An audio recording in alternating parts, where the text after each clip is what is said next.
Hello, this is Edith Newmeyer, and I'm the author of the book, The Mystery of Adam. Today, I'm going to continue my section on the third temple. And, well, this today has not too much to do, I guess.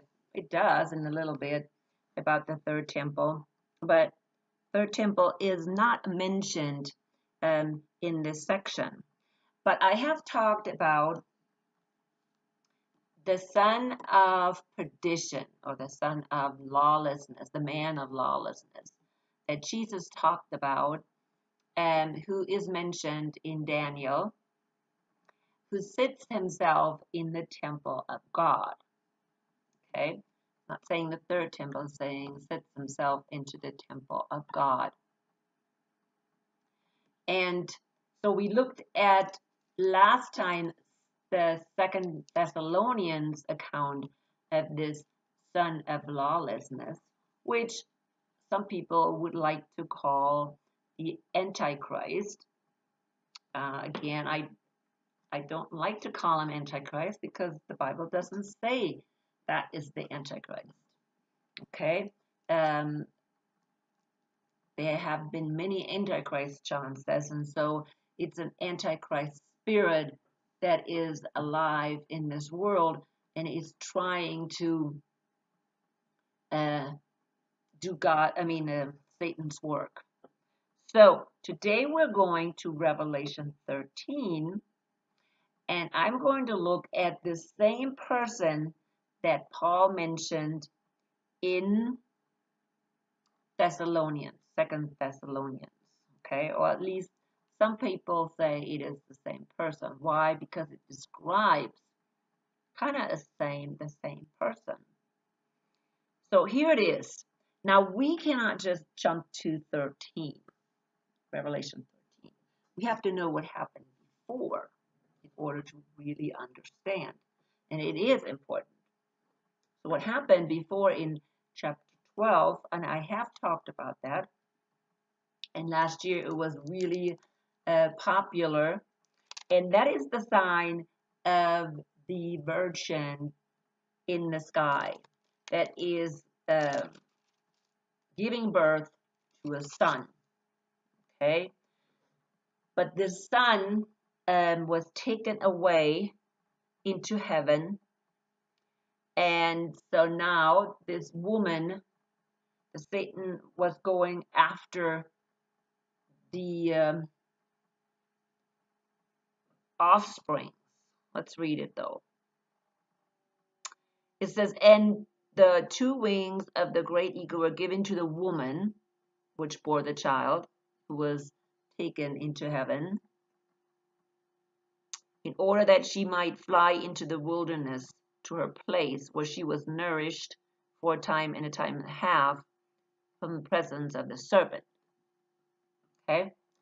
So people believe that woman is Israel who bore Messiah.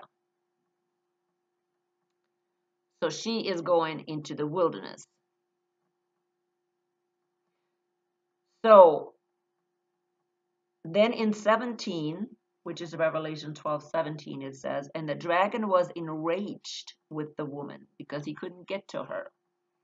It went off to make war with the rest of her offspring who kept the commandments of God and hold to the testimony of Jesus. So this rest of the offsprings, of course, is what? The church, or people that believe in Messiah. So then it says, then we come to 13. Now remember, in the original text, chapters did not exist. So how do we know where the chapters end? We didn't. Okay, they kind of flowed into each other. So the next one, 13 verse 1, says, and he stood on the sand of the seashore.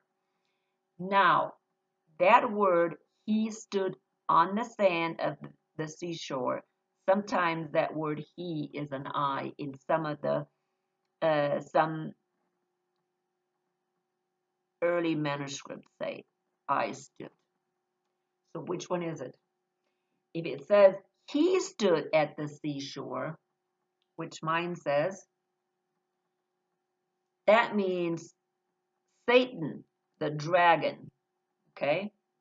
So we know that the dragon went after the woman because the dragon wanted to devour the child that was born. So the dragon was standing at the seashore and was getting ready to do something against the believers in Messiah. Okay.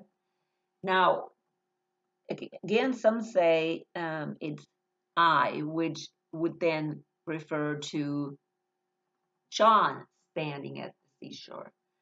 But the whole concept would look different. Because, see, when you're saying, and he stood at the seashore, that means there's a connection between what happened in chapter 12 and what's going to happen in chapter 13. Because what do we read? The dragon or the Satan was getting ready to devour the offspring or make war with the rest of the offspring. It says make war with the rest of the offspring. Okay, which I believe, of course, are the believers, the church. And so then he is standing at the seashore while the beast is coming out of the sea. Okay, so he's standing at the seashore while the beast is coming out of the sea. Okay, because then John continues to say, and I saw a beast coming up out of the sea. So that's what John saw. He saw this war going on, Satan getting ready to go to war with, the believers. I'm getting tired. And he's standing at the seashore, and he is the one, as a result of going to war, he is the one who is going to bring forth this beast. Now, do you think Satan waited 2,000 years to do that? Absolutely not. Absolutely not. That war was started right then and there. When John was still alive, he said there will be many antichrists. There's already many antichrists, and there will be more antichrists. Okay.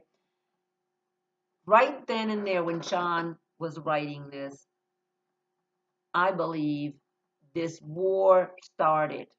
Okay, this war started, and I have talked a lot about what kind of war that is.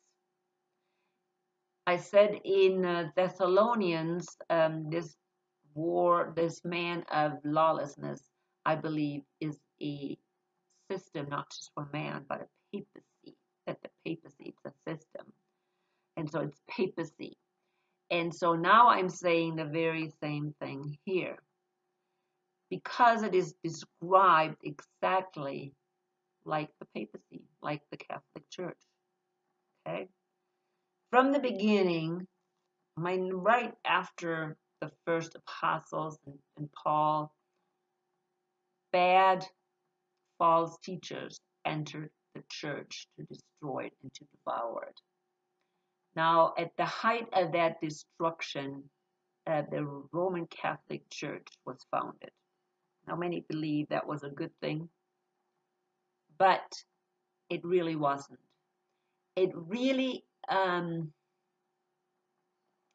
kind of provided the church to be corrupted and infiltrated by false teachers, and then eventually the true believers were persecuted and killed.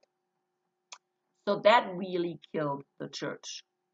So what Constantine did, and these early bishops that all came together at the Council of Nicaea, what they really did is destroy the church.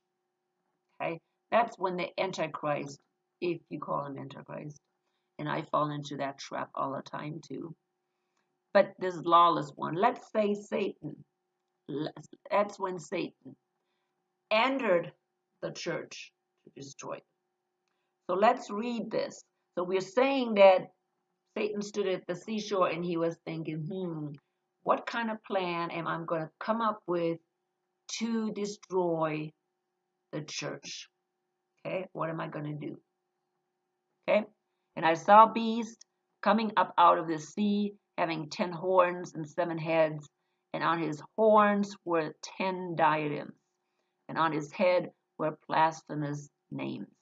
And the beast which I saw was like a leopard, and his feet were like those of a bear, and his mouth the mouth of a lion. And the dragon gave him his power and his throne and great authority. Okay, so this person system had a throne, had power and authority. Now, I said that this before. That's exactly what the Roman Catholic Church had until the time of Napoleon. Okay, Napoleon actually was the one, and I don't know, 1700, that destroyed the Vatican's power. Okay, you can read that. It's historical. I even believe that the Pope was banned, but this papacy or this Vatican did not exist anymore. It was later established again, but there was a span in between where that actually happened.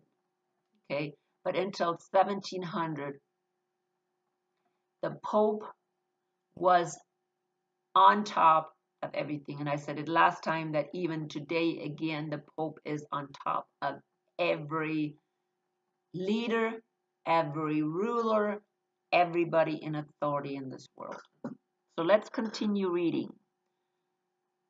So, and here we actually that's what we hear. 3. And I saw one of his heads as if it had been slain, and his fatal wound was healed. Okay, so one of his heads was wounded. Okay, so it was wounded. The Roman Catholic Church was wounded, or the papacy was wounded. But it was healed again, and the whole earth was amazed and followed after the beast. And they worshipped the dragon because he gave his authority to the beast.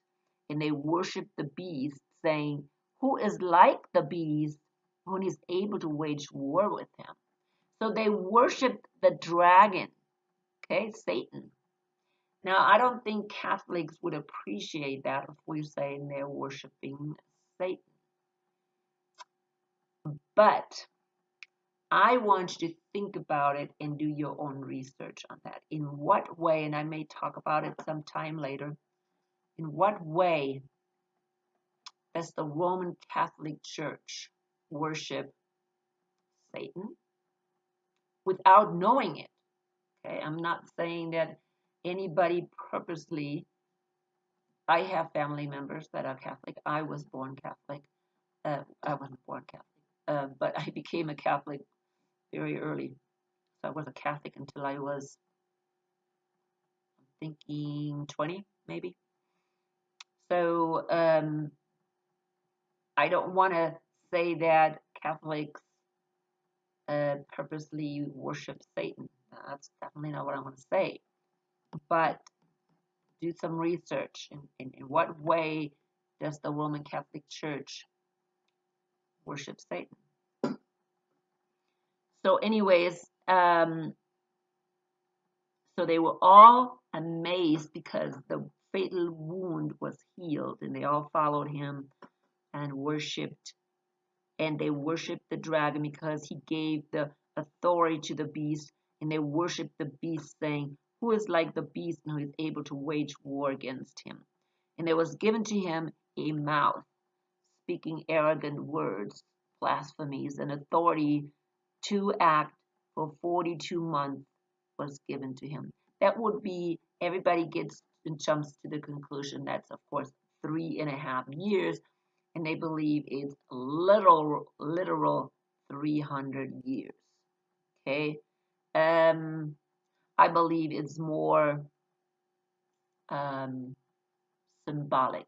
I don't believe that is literal 3.5 years. I absolutely believe it's symbolic. Okay, but people make that up. Oh, the Antichrist, will get authority and he will reign 3.5 years.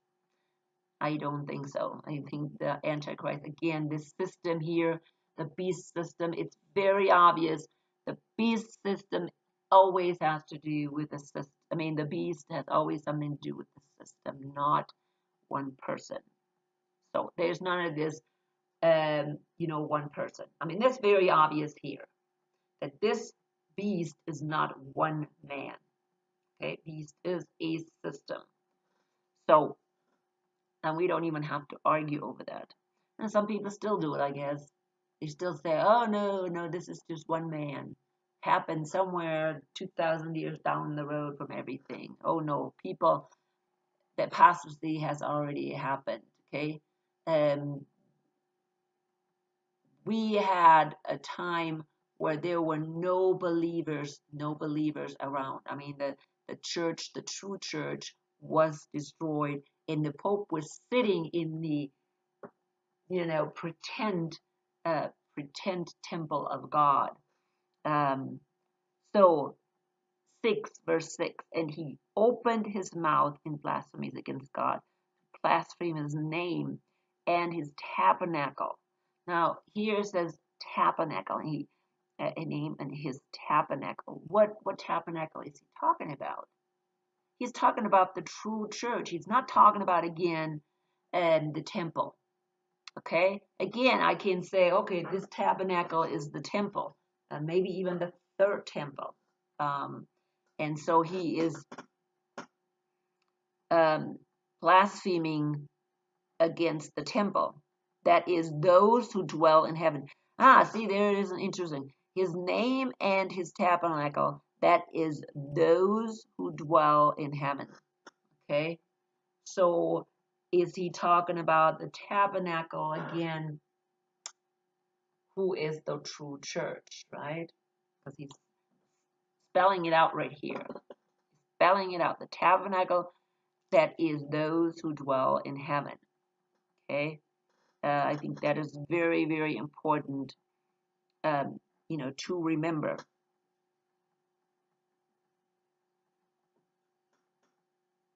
So anyways, and it was given to him to make war with the saints.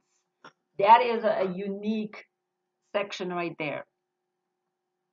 He was given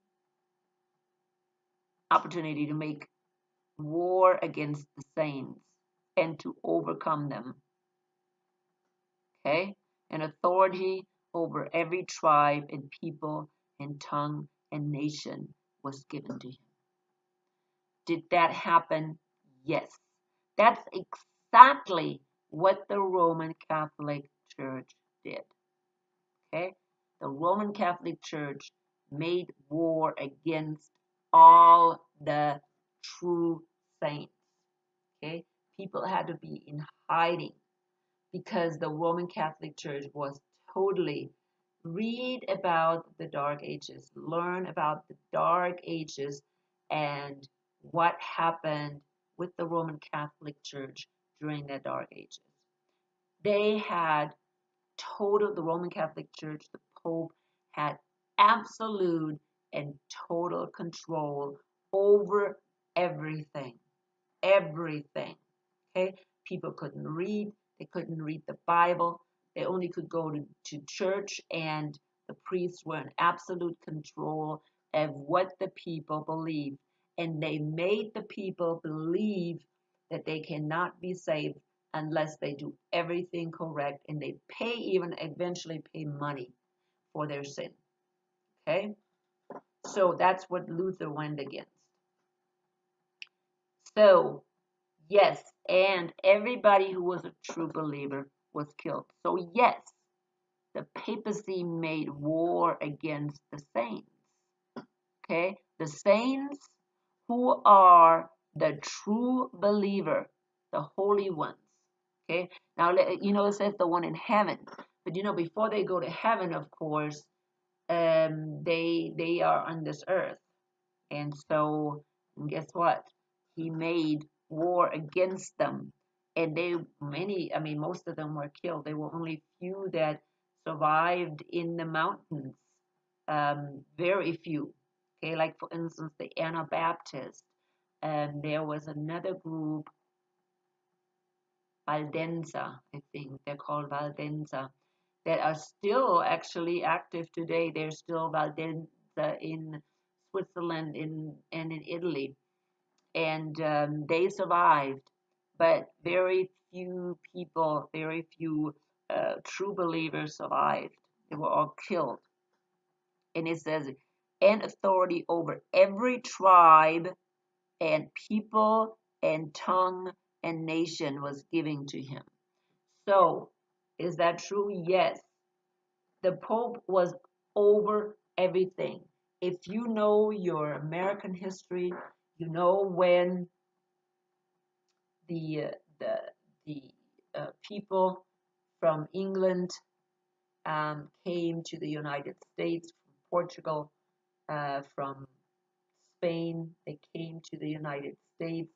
Who was with them? The monks. Okay, the priests and the monks. And what did they do? Well, they Christianized, supposedly Christianized everybody. Okay, everybody had to become a Christian. Well, again, see, they didn't go alone. They brought papacy with them, and everybody else had to become a Christian right away because they were pagans. Oh, they were bad. So we have to Christianize them first. So yeah, every tribe and people and tongue and nation was given to them. Okay, uh, look all over. I mean, this is actually a new development that the Muslims take over, but for most of the 2,000 years, the Roman Catholic Church um, controlled everything. Control everything in Africa, control everything in Asia. They controlled everything until, just recently, well, not recently, but until, Muhammad came and kind of created this kind of religion who opposed Christianity. And some even say, and that's another research you can do, some even say that Muslim, um, the Muslim faith was actually started by Catholics, by Catholic monks, like the Jesuits, that the Jesuits started the Muslim faith. So I don't know. I have heard it. I've seen some things about it. Do some research on that. Okay, that's probably important too. We know, for instance, that Muhammad married a Christian nun, okay, who was older than him, and what's her name? Fatima, maybe even. But anyway, so I am sure she brought some of her stuff, in with Muhammad's beliefs.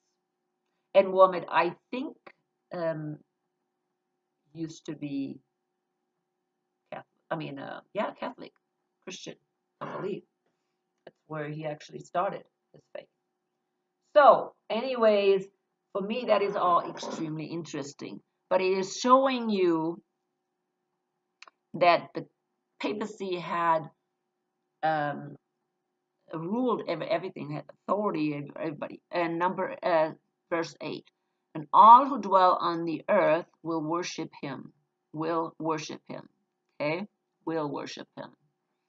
Everyone whose name has not been written from the foundation of the world in the book of life of the Lamb who has been slain. If anyone has an ear, let him hear. If anyone is destined for captivity, to captivity he goes. If anyone kills with the sword he must be killed. Here is the preservation of perseverance. Sorry. Here is the perseverance and the faith of the saints. In other words, at the end, do not get involved in their little struggle in the war. Okay, that's what I learned. If anyone kills with a sword, he must be killed. Okay, so don't get involved in the killing. Don't get involved in the warfare. If anyone is destined for captivity, to captivity he goes. So there's nothing anybody can do. Just play out the game, I guess. But here we're talking about this beast again. This beast that is supposed to be the papacy. So it's not some, guy that will come at the end and put himself into the temple, the third temple, but it is a system that exists for a long time. And we're talking about starting from John's days, okay? Has something to do with the persecution of the saints. Satan wanted to destroy the church from the beginning. If you don't want to see that one, then it's very, very hard for you to protect yourself. And so from the beginning, he had a plan how he's going to destroy that church. And that plan was the Roman Catholic Church. Okay, that plan was the papacy. And through the papacy, he could destroy for many, many, many thousand, well, for 1200, I think 1300 they figured, that he could destroy the church. Okay, let's say from 300 to 1700, I think 1300 years they said. So 1300 years total, destruction of the church. Now we had in 1500 we had Luther starting, but it was still very difficult. I mean, there was bloody warfares, going on when Luther and Calvin started to reform the church, which didn't work out very well. There was so much resistance from the Roman Catholic Church that it had a hard time to flourish. And yes, when we finally had a chance to come to the United States and start kind of a free country here, which they didn't start when they first came here. They didn't have freedom of speech and freedom of religion. They were actually even then persecuting other believing people, like the Baptists. They were persecuted in the beginning. They were not allowed. I think they only got Rhode Island or something. But anyways, eventually they came up with the freedom of religion, and so everybody could come and find freedom here. And so the born again believers had a good place here to flourish and a base here from where they could go all to the world and proclaim the good news. And that is a good thing about the United States, that we had that opportunity, and I'm 100% sure that God provided this opportunity, this base here, so the whole world can be reached with the message. So because you know what, even Europe had to be reached with the message. I mean, they're still today in darkness. And even though there's more and more groups, but all these groups, even in Europe, they were actually started, many of them from the United States, missions groups from the United States. And so the United States was very instrumental. But going back 13, Revelation 13, that beast from the sea, and I have talked about that too. One more thing before I finish up. Sea, that should give you a clue who it is. The sea, okay? The sea. Papacy, okay? The see, the papacy, the Holy See in the Vatican. That's, okay? That should be a clue right there, who that person is. I will finish up today, and I will talk to you soon again. Do research and put your comments or your research in the comments section. And I hope you will have found this interesting, and again, leave me lots of information, and I will bring it up in my videos if you tell me something, and I will bring it up in my videos if you want me to. All right, I will see you soon. Keep studying and let the Holy Spirit guide you.